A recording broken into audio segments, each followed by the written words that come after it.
Hi folks, Speedway Tag here, on holidays actually, near a beach. So I thought, what better time to do than to do a review of Button Shy's Tides, which is a fabulous little game by Mike Berg, just produced a couple of years ago, so it's still fairly new.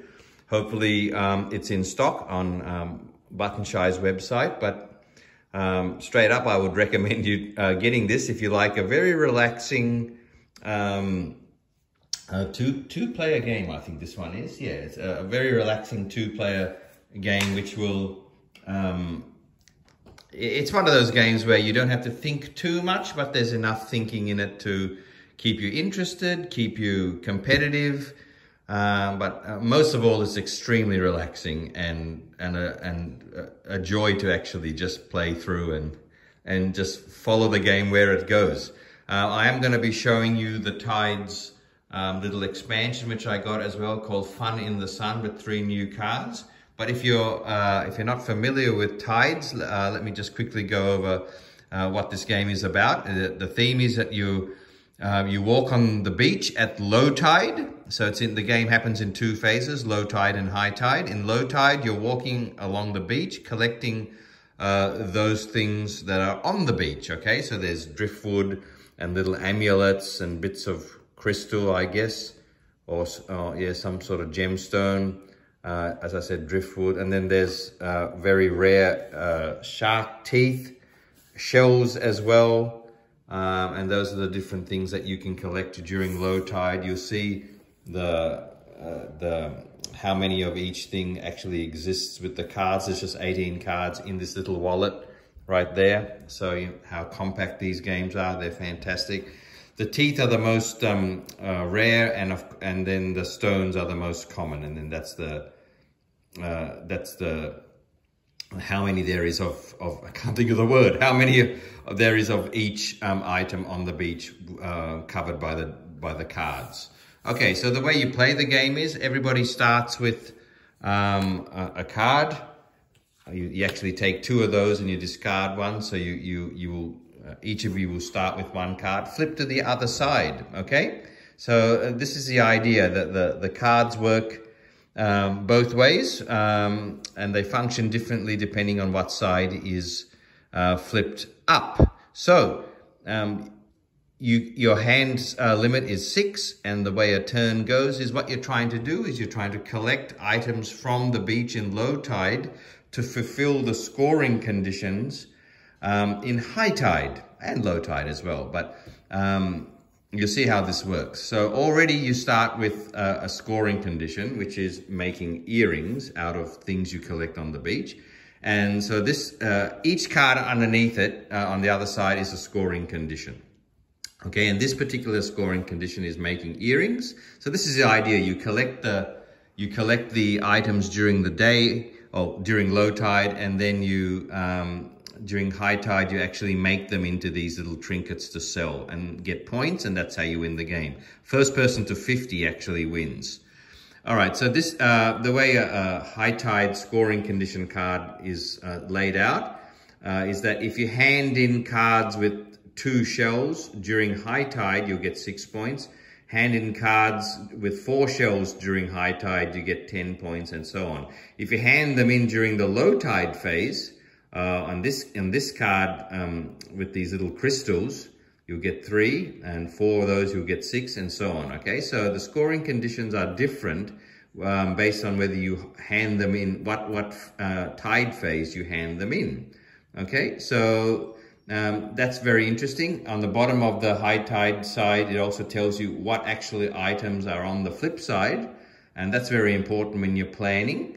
And same with the low tide side, you've got all the items here that you can collect, and they're summarized down here, but you also get a little hint as to what's on the back side of this card. So on the back side of this card will be a scoring condition for making a candle holder.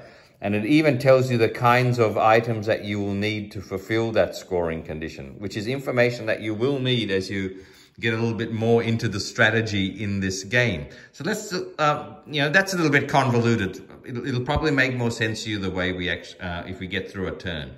In a turn, you start with the low tide phase, and the first person with the first player card goes first. And in low tide, you get 2 actions.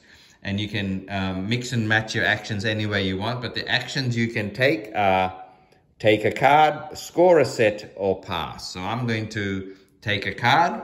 And remember, you're taking a card and collecting these items, hoping to fulfill these scoring conditions. Right now, if I'm going to make earrings, I'm going to need shells and the green crystals. So I might take this card as my first action in low tide, okay? Okay, and then my opponent, who is planning to make a wind chime, will need stones, driftwood, and the crystals. So they might take, this is a good card there. It's got the stones and the crystals together, and they might just take that. And then a second action you get to do during low tide. Now, again, I could, remember the actions were take a card, score a set, or pass. Well, I'm not passing, that's for sure. If I could score this right now, I'd do that, okay? And actually, I can. It's low tide, right? And all I need to score this, to make these earrings, is 2 of these green crystals, which I've got on this card. So let's just do that. It's probably not the best thing to do this early, because you get better score if you score during high tide, which we're going to show you in a minute. But just for the sake of showing you how scoring works, I'm going to do this action, and so my second action in low tide, I'm going to hand in this card, which has got the green crystals. Of course, you forego whatever else is on the card, and I'm going to score this. All right, so there's the 2 crystals coming from this card. I'll get 3 points. So I will write 3 points down for me. I've made the earrings, and they get discarded over there, okay, next to the deck.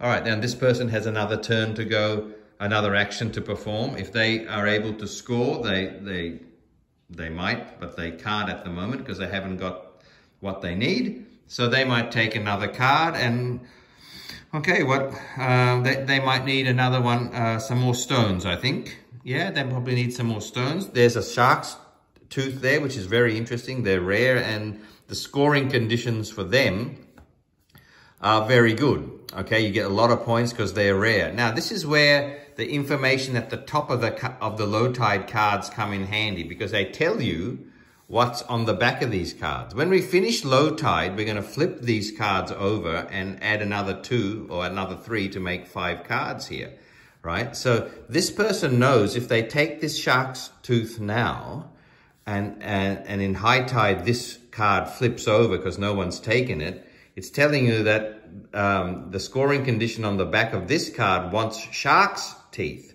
which they'll be taking now like that. Okay, so they've taken that. And so knowing what's on the back of these cards early is where your strategy really takes shape. All right, so we've both had 2 actions in our low tide. Now we go to high tide. So this is the second phase of the game turn. Whatever's left here flips over, and now in high tide we get access to scoring conditions that we want to take and put into our hand, and so we can work towards them. You see how that works? Okay, so high tide, and we flipped the low tide cards that weren't used, and then we add another, on this occasion 3, to make sure we've got 5 cards there to choose from. All right, so now we move to the high tide phase of the turn. This person is going first, and in high tide you only get 1 action, okay, not 2. So obviously I've got no low tide cards here, I've got no high tide cards here, so I'm just deciding, well, what do I want to make, okay, what am I going to work towards?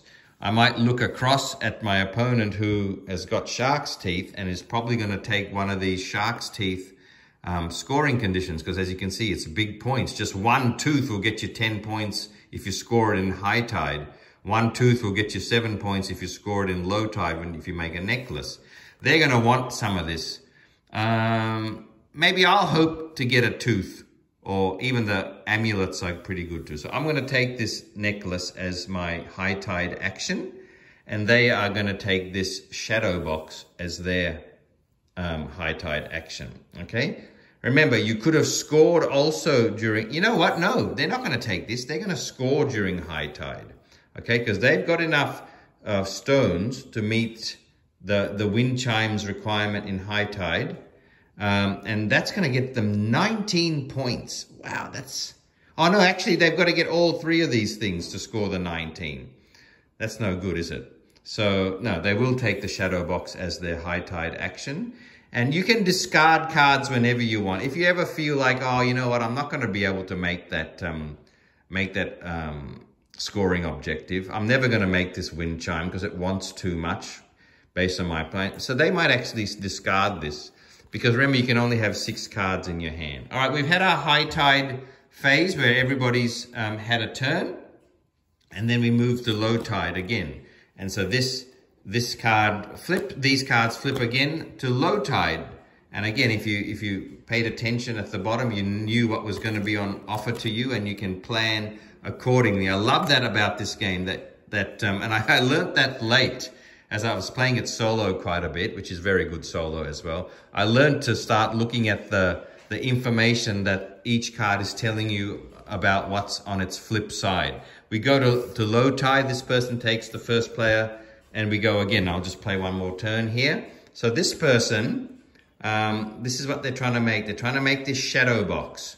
Okay, in low tide, if they wanted to score it now, they need amulets. They don't have any. So they're going to hopefully work towards this. Look at this. They can actually, in low tide, take another shark's tooth that they found on the beach. And they're going to add that to their little tableau here. Okay, and then my turn over here. I'm trying to make this necklace. And there's some amulets about, which looks pretty good. So I might take the driftwood and the amulets from the beach. This person, second action for low tide. Remember, you get 2 actions for low tide.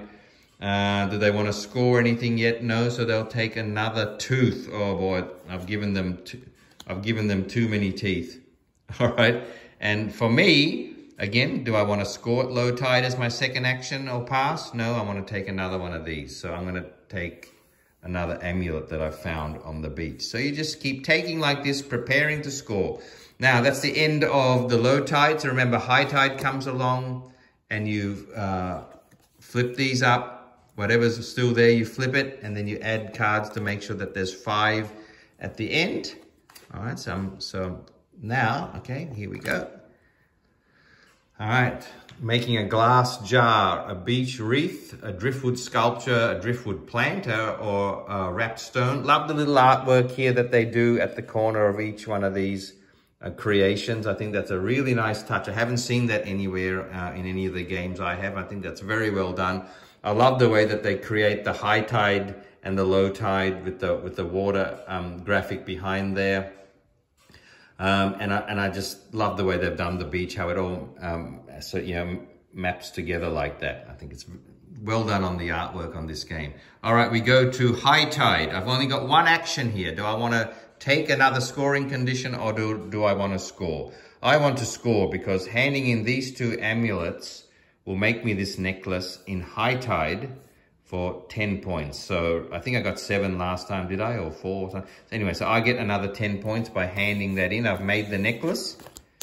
Okay, and that gets discounted, and I'll add those 10 points to me. This person is going to absolutely smash me with their shark teeth because they've got all 3 shark teeth. Remember, there's only 3 in the deck, it says here. Okay, it says there's only 3. So they managed to collect all 3 shark teeth. And in high tide, if you hand in 3 of them, you're going to get 22 points, making a shadow box out of those teeth. So they have to hand in all 3 cards. Remember, you can't, I haven't mentioned this, but you can't fulfill more than 1 scoring condition with the same cards. Okay, you can't do that. So you have to get different cards if you want to do fulfill another scoring condition. Anyway, they're going to get these 22 points by handing those shark's teeth in, and they will be well on the way to victory. So that's how a tides is played. As you can see, it's a matter of balancing the scoring conditions that you take and you work towards, as well as the low tide cards that you have here in front of you, balancing them. Maybe even hate drafting if you glance over and see what the other person needs. I shouldn't have allowed them to have all those teeth, I think. And again, keep an eye on what information is provided as to what's on the flip side of these cards, because sometimes you will, if when we go to low tide here, and these get flipped over, if nobody's taken them, which they didn't in high tide, okay? So when they get flipped over, you'd be taking things hoping that when these get flipped, these scoring conditions here will still be available, providing the other person doesn't take these cards. So yeah, keep in mind to play with that information about the flip side of the card in mind. So you really need to play like that. Let's have a look at the expansion very briefly. It comes with 3 cards and it's called Fun in the Sun. Okay, and in this expansion, sorry about moving the camera. In this expansion, you get 3 little special abilities. On the back of these are just the normal low tide things that you can also find during low tide. So it just gives you more things to find. So with this side of the card flipped up, it just acts like any of those other low tide cards, okay? But in high tide, if you take them like this, and this side of the card is flipped up, then you get to use these abilities. And let's have a look at some of these. During the high tide phase, you discard the pail to take a card from the row, okay? And then take an additional action, which is, actions are gold in this game. If you discard this card during low tide, you can flip a card in your hand. So remember, you might have low tide cards in your hand. You can flip them and suddenly they become a scoring condition, which is a really nice way to fast forward your strategy and skip a bit of time, because normally you can't flip these cards in your hand. You wish you could, but you can't. The pail allows you to do that. The snorkel, if it's this way up and you discard it during high tide, you can take 2 cards from the row and flip them to low tide and add them to your hand. Or in low tide, you can actually use another card as though it were high tide, which is fantastic. And if you've got the shovel in your hand facing this way up, in high tide, you can discard it just to get rid of cards from the row, a bit of take that there. And in low tide, you can discard this card to take any card from the discard or the draw piles over here, which is also really handy. Again, thematically nice. Shovel, you go digging over there for extra things that might have been missed. So these just get shuffled into the regular deck, and we'll add 3 cards. But I really like this. We haven't tried this yet, but we're going to try this today for the first time, because as I said, we're staying at holiday in the beach, and I want to play tides, and I want to have a pail, a snorkel, and a shovel to play with as well. Again, these expansion cards give you that information as to what's on the other side for your strategy. But I would recommend, if you can get the Tides Fun in the Sun expansion, I would add that for sure into the game, because these eventually the actions of high tide and low tide might get a little bit samey for you the more you play this game. And these 3 extra abilities would change that up and just put a bit of spice into, the old Cosmic Encounter break the rules style. So that's tied. As I said, you play to 50, and if you get to 50, you win. The solo variant in this game plays very well. The AI is set up really nicely. I might do a separate video solo one of these days, but on the back of the first player card, you get the AI's scoring, which is a bit different. And it means something. It feels like you are actually really playing against someone. They've done that very well. So anyway, nice relaxing little game of Tides. And I'm going to stop now because we're going to play another game of this right now. Thanks for watching. See ya.